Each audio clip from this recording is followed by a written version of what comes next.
তোমার ওই পাড়ায় গো?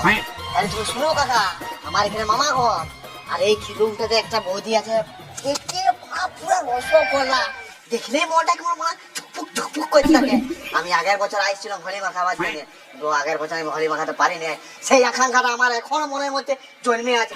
এই জন্য আমি সকালে এই বছর চলে আসছি রং মাখাবো বলে।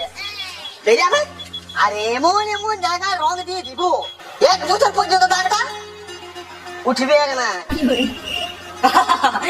রং মাখাবি একটু পরে বিরে একদম বিকেলে জল দিতে একটু পরে যখন পাট খুলবে ফক ঢুকে দিবি, আরে মনে মনে বুঝবি না পুরো একদম লাল করে দিবি, ঠিক আছে? একটু পরে দেখ খুলবে।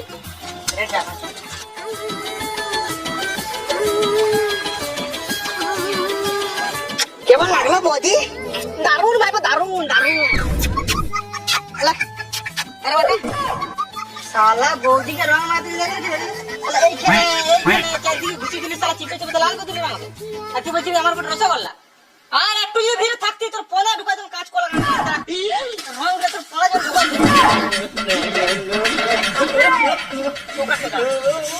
তোমার স্যার তোমার কোন শালা ঢ্যামনা বন্দুক লাগে যারা শালা হোলি মাখার নাম করে বলতে এইগুলো লাগা দিয়ে